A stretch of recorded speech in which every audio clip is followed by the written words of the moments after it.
जो तुझसे लगन लगाए वो तुझ में ही खो जाए।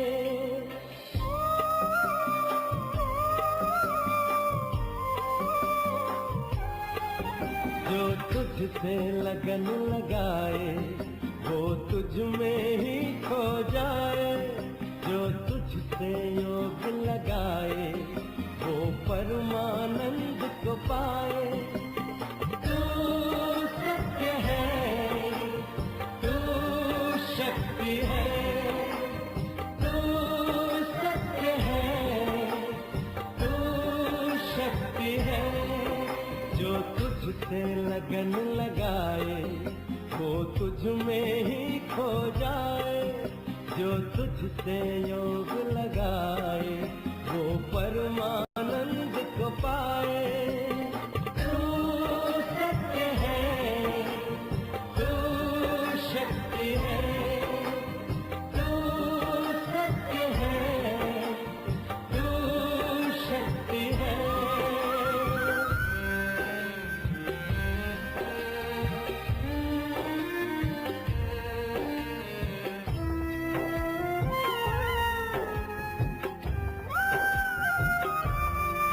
ओम शांति।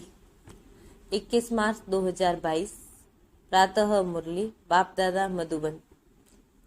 आज शिव बाबा के महावाक्य है, मीठे बच्चे तुम्हारे पास जो कुछ है उसे ईश्वरीय सेवा में लगाकर सफल करो। कॉलेज कम यूनिवर्सिटी हॉस्पिटल खोलते जाओ।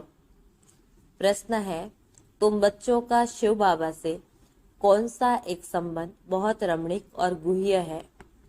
उत्तर है, तुम कहते हो शिव बाबा हमारा बाप भी है तो बच्चा भी है, परंतु बाप सो फिर बच्चा कैसे है, ये बहुत रमणीक और गुह्य बात है। तुम उन्हें बालक भी समझते हो क्योंकि उन पर पूरा बलिहार जाते हो। सारा वर्षा पहले तुम उनको देते हो। जो शिव बाबा को अपना वारिस बनाते हैं वही 21 जन्मों का वर्षा पाते हैं। यह बच्चा शिव बाबा कहता है कि मुझे तुम्हारा धन नहीं चाहिए, तुम सिर्फ श्रीमत पर चलो तो तुम्हें बादशाही मिल जाएगी। गीत है, माता ओ माता तू सबकी भाग्य विदाता। ओम शांति। ओम शांति किसने कहा? शरीर ने कहा व आत्मा ने कहा। यह बच्चों को अच्छी रीति समझना चाहिए। एक है आत्मा, दूसरा है शरीर। आत्मा तो अविनाशी है। यह आत्मा स्वयं अपना परिचय देती है कि मैं भी आत्मा बिंदु स्वरूप हूँ। जैसे परमात्मा बाप अपना परिचय देते हैं कि मुझे परमात्मा क्यों कहते हैं, क्योंकि मैं सबका बाप हूँ। सभी कहते हैं कि हे परमपिता परमात्मा, हे भगवान। यह सब समझने की बातें हैं, अंधश्रद्धा की बात नहीं। जैसे और जो सुनाया वह सत्य नहीं। मनुष्य जो ईश्वर के लिए बतलाते हैं वह सब असत्य है।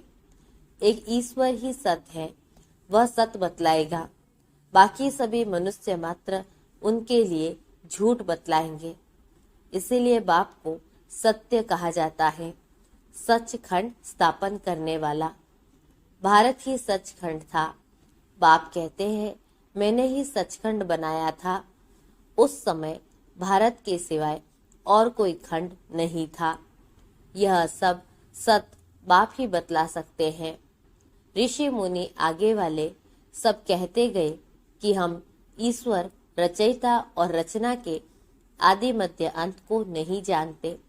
नीति नीति करते गए, कोई भी परिचय दे न सके। बाप का परिचय बाप ही देते हैं। मैं तुम्हारा बाप हूँ। मैं ही आकर नई दुनिया की स्थापना कर पुरानी दुनिया का विनाश कराता हूँ। शंकर के द्वारा नई सृष्टि ब्रह्मा द्वारा रचता हूँ। मैं ही तुमको अपना परिचय देता हूँ। बाकी जो मेरे लिए तुमको सुनाएंगे वह झूठ ही सुनाएंगे। जो होकर गए हैं उन्हें कोई नहीं जानते। सतयुगी लक्ष्मी नारायण ऊंचे ते ऊंच थे। नई दुनिया जो ऊंची थी उसके मालिक थे। बाकी इतनी ऊंची दुनिया किसने बनाई और उसका मालिक किसने बनाया, यह कोई नहीं जानते। बाप जानते हैं, जिन्होंने स्वर्ग की राजाई का वर्षा लिया होगा, उनकी बुद्धि में ही यह बातें बैठेगी। गाते भी है, तुम मात पिता हम बालक तेरे, तेरी कृपा से सुख घनेरे। ये किसके लिए गाते हैं, लौकिक के लिए या पारलौकिक के लिए? लौकिक की तो ये महिमा हो न सके, सतयुग में भी यह महिमा किसकी हो न सके। तुम यहाँ आए हो उस मात पिता से 21 जन्मों के सुख घनेरे का वर्षा लेने, राज्य भाग्य का वर्षा लेने। भगवान है ही रचयिता, तो उनके साथ माता भी होगी ना। यहाँ तुम बच्चे कहते हो हम मात पिता के पास आए हैं, यहाँ कोई गुरु गोसाई नहीं है। बाप कहते हैं तुम मेरे से फिर से स्वर्ग का वर्षा ले रहे हो। सतयुग में लक्ष्मी नारायण ही राज्य करते थे। श्री कृष्ण को सब प्यार करते हैं, भला राधे को क्यों नहीं करते? लक्ष्मी नारायण छोटेपन में कौन है, यह कोई नहीं जानते। लोग समझते हैं यह द्वापर युग में हुए। माया रावण ने बिल्कुल तुच्छ बुद्धि बना दिया है। तुम भी पहले पत्थर बुद्धि थे, बाबा ने तुमको पारस बुद्धि बनाया। पारस बुद्धि बनाने वाला एक बाप ही है। स्वर्ग में सोने के महल होंगे, यहाँ सोना तो क्या तांबा भी नहीं मिलता। पैसे तांबे के भी नहीं बनाते, वहां तो तांबे की कोई कीमत नहीं। यह जो गाया हुआ है, किन की दबी रही धूल में किन की राजा खाए, वह फिर होना है जरूर। बरोबर आग लगी थी, विनाश हुआ था, सो फिर होना है जरूर। 5000 वर्ष पूर्व समान फिर से देवी स्वराज्य स्थापन हो रहा है। तुम बच्चों को राजाई देता हूँ। यह अब जितना जो पढ़े, विचार करना चाहिए कि यह सतयुग में लक्ष्मी नारायण राजा रानी तथा प्रजा कहाँ से आए, उन्होंने राज्य कहाँ से लिया। एक दो से लेते हैं, वह सूर्यवंशियों से चंद्रवंशियों ने लिया, चंद्रवंशियों से फिर विकारी राजाई लेते, राजाओं से फिर कांग्रेस सरकार ने लिया। अब तो कोई राजाई है नहीं। लक्ष्मी नारायण स्वर्ग के मालिक थे ना। 8 गद्दी चली। त्रेता में सीताराम का राज्य चला, फिर माया का राज्य शुरू हुआ। विकारी राजाएं निर्विकारी राजाओं के मंदिर बनाकर पूजा करने लगे। पूज्य थे वही पुजारी बने। अभी तो विकारी राजाएं भी नहीं है। अब फिर नई दुनिया की हिस्ट्री रिपीट होगी। नई दुनिया के लिए बाप ने तुमको राजयोग सिखलाया था। बेहद के बाप से वर्षा लेना है। जो इम्तिहान पास करेंगे वही कलप कलप ऊंच पद पाएंगे। यह है पढ़ाई, गीता पाठशाला। वास्तव में इनको गॉडफादरली यूनिवर्सिटी कहना चाहिए, क्योंकि इसमें ही भारत स्वर्ग बनता है। परंतु इस बात को सभी समझते नहीं हैं।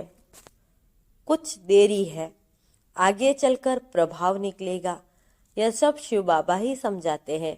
शिव बाबा कहे या शिव बालक कहे, शिव बाबा भी है तो माँ भी है। अगर शिव भगवान माँ न होती तो तुम ऐसे क्यों पुकारते, तुम मात पिता हम बालक तेरे। बुद्धि काम करती है। शिव भगवान बाप भी है तो माँ भी है। अब बताओ, शिव को माँ है? शिव तुम्हारा बच्चा है। जो कहते हैं शिव हमारा बाप भी है बच्चा भी है, वह हाथ उठाए। यह बहुत रमणीक और गुह्य बात है। बाप सो फिर बच्चा कैसे हो सकता? वास्तव में कृष्ण ने तो गीता सुनाई नहीं। वह तो माँ बाप का एक ही बच्चा था। सतयुग में तो मटकी आदि फोड़ने की बात नहीं है। उनको देते हैं। वर्षा सारा बाप से मिला। गीता सुनाई है शिव ने। उनको बालक भी समझते हैं, क्योंकि उन पर बलिहारी जाते। सारा वर्षा उनको देते। तुम गाते भी थे शिव बाबा आप आएंगे तो हम बलिहारी जाएंगे। अब आप कहते हैं तुम मुझे वारिस बनाएंगे तो मैं तुमको 21 जन्मों के लिए वारिस बनाऊंगा। लौकिक बाप क्या देंगे, तुमसे लेगा। देगा कुछ नहीं। यह तो फिर दे है, देखो कितना देते हैं। हाँ, अपने बच्चों को भी भले संभालो, परंतु श्रीमत पर चलो। इस समय के बच्चे बाप के धन से पाप ही करेंगे। इसीलिए बाबा कहते हैं, यह बच्चा कहता है मुझे तुम्हारा धन क्या करना, मैं तो तुमको बादशाही देने आया हूँ। श्रीमत पर चलो। योग से 21 जन्मों के लिए तंदुरुस्ती, तो पढ़ाई से राजाई मिलेगी। फिर कॉलेज कम यूनिवर्सिटी खोलो। शिव बाबा तो दाता है, मैं लेकर क्या करूँगा। हाँ, युक्ति बताते हैं कि ईश्वरीय सेवा अर्थ सेवा में लगाओ। श्रीमत पर चलो। कृष्ण के अर्थ अर्पण करते हैं, वह तो प्रिंस था, वह कोई भूखा थोड़े ही था। शिव बाबा कहते हैं, तुमको बदले में बहुत कुछ देता हूँ। भगवान भक्ति का फल देते, वह है दुख हरता सुख करता। तुम्हारी सद्गति करने वाला और कोई है नहीं, मैं तुम बच्चों की सद्गति करता हूँ। अच्छा बाबा, भला दुर्गति कौन करते हैं। हाँ बच्चे, रावण की प्रवेशता होने कारण रावण की मत पर सब तुम्हारी दुर्गति ही करते आए। रावण की मत पर एकदम भ्रष्टाचारी बन पड़े हैं। अब मैं तुमको श्रेष्ठाचारी बनाए स्वर्ग का मालिक बनाता हूँ। यहाँ जो कुछ तुम करेंगे सो आसुरी मत पर ही करेंगे।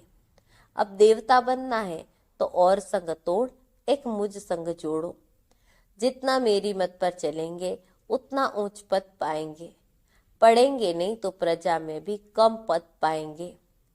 एक बार सुना धारण किया तो स्वर्ग में आएंगे, परंतु पद कम पाएंगे। दिन प्रतिदिन उपद्रव बहुत होंगे, जो मनुष्य भी समझेंगे कि बरोबर यह तो वही समय है, परंतु बहुत देरी से आने से इतना ऊंच पद तो पा नहीं सकेंगे। योग भी कर विकर्म विनाश नहीं होंगे। अभी सबकी कयामत का समय है, हिसाब किताब चुकतू करना है। यहाँ तुम्हारे कर्म विकर्म बनते जाते हैं। सतयुग में कर्म अकर्म बन जाते। कर्म तो जरूर सब करेंगे, कर्म बिगर तो कोई रह न सके। आत्मा कहती है मैं यह कर्म करती हूँ, रात को थक जाने कारण विश्राम लेता हूँ। इस आर्गन्स को अलग समझ सो जाता हूँ, जिसको नींद कहा जाता है। अब बाप कहते हैं, हे आत्मा, मैं तुमको सुनाता हूँ, सो धारण करो। ग्रस्त व्यवहार में रहते पढ़ाई भी करो, पढ़ाई से ही ऊंच पद मिलेगा। पवित्र बनने बिगर यह ज्ञान बुद्धि में नहीं बैठेगा। माया बुद्धि को अपवित्र बनाती है, इसीलिए बाबा का नाम है पतित पावन। गाते हैं तुम मात पिता हम बालक तेरे, परंतु तुम अब प्रैक्टिकल में बैठे हो। जानते हो इस समय राजयोग के बल से 21 जन्मों के लिए हम स्वर्ग के मालिक बनेंगे, इसीलिए ही तुम आए हो। भक्ति मार्ग में तुम गाते थे, अब गायन बंद हुआ। स्वर्ग में गायन होता ही नहीं, फिर जाकर भक्ति में होगा। बाप कहते हैं, मैं तुम्हारा मात पिता बन तुमको स्वर्गवासी बनाता हूँ, माया फिर नरकवासी बनाती। यह खेल है, इसको समझकर मरने के पहले बाप से वर्षा ले लो, नहीं तो राज्य भाग्य गंवा देंगे। पतित वर्षा ले न सके, वह फिर प्रजा में चले जाएंगे। उनमें भी नंबरवार मर्तबे हैं। बाप कहते हैं, इस मृत्यु लोक में यह तुम्हारा अंतिम जन्म है। अब मेरी मत पर चलो तो तुम्हारा बेड़ा पार हो जाएगा। इसमें अंधश्रद्धा की कोई बात नहीं। पढ़ाई में कभी अंधश्रद्धा नहीं होती। परमात्मा पढ़ाते हैं, बिगर निश्चय पढ़ेंगे कैसे। पढ़ते पढ़ते फिर माया विघन डाल देती तो पढ़ाई को छोड़ देते। इसीलिए गाया हुआ है, आश्चर्यवत सुनंती कथनती, फिर बाबा को फारकती दे देते हैं, परंतु फिर भी लव है तो आकर वापस मिलते हैं। आगे चलकर पछताएंगे कि बाप के बच्चे बन फिर बाप को छोड़ दिया। माया का जाकर बना तो उन पर सजाएं भी बहुत आती है और पद भी भ्रष्ट हो जाता। कल्प कल्पांतर के लिए अपना राज्य भाग्य गंवा देंगे। सजा खाकर प्रजापद पाया, उससे फायदा ही क्या। बाप के सम्मुख आकर बहुत सुनते हैं, फिर गोरख धंधे में जाकर भूल जाते हैं। पहले नंबर का पाप है काम कटारी चलाना। इसीलिए बाप कहते हैं मूत पलीती कभी नहीं होना। बाप आकर सबका कपड़ा साफ करते हैं। बाप ही सब पतितों को पावन बनाने वाला है। सतयुग में कोई पतित नहीं होगा। तुम बाप से वर्षा लेकर विश्व के मालिक बन जाएंगे। अच्छा, मीठे मीठे सिक्की लदे बच्चों प्रति माता पिता बाप दादा का याद प्यार और गुड मॉर्निंग। रूहानी बाप की रूहानी बच्चों को नमस्ते। हम रूहानी बच्चों की रूहानी बाप दादा को याद प्यार गुड मॉर्निंग और नमस्ते। मुरली का सार है। पहला पॉइंट, अब रावण की मत को छोड़ श्रीमत पर चलना है और संग तोड़ एक बाप के संग जोड़ना है। निश्चय बुद्धि बन पढ़ाई जरूर पढ़नी है। किसी भी विघ्न से बाप का हाथ नहीं छोड़ना है। योग से तंदुरुस्ती और पढ़ाई से राजाई लेनी है। आज का वरदान, ज्ञान जल में तैरने और ऊंची स्थिति में उड़ने वाले होली हंस भव। जैसे हंस सदा पानी में तैरते भी हैं और उड़ने वाले भी होते हैं, ऐसे आप सच्चे होली हंस बच्चे उड़ना और तैरना जानते हो। ज्ञान मनन करना अर्थात ज्ञान अमृत व ज्ञान जल में तैरना और उड़ना अर्थात ऊंची स्थिति में रहना। ऐसे ज्ञान मनन करने व ऊंची स्थिति में रहने वाले होली हंस कभी भी दिल शिकस्त व नाउम्मीद नहीं हो सकते। वह बीती को बिंदी लगाए क्या क्यों की जाल से मुक्त हो उड़ते और उड़ाते रहते हैं। आज का स्लोगन है, मणि बन बाप के मस्तक के बीच चमकने वाले ही मस्तक मणि है। मणि बन बाप के मस्तक के बीच में चमकने वाले ही मस्तक मणि है। ओम शांति। शुक्रिया शिव बाबा।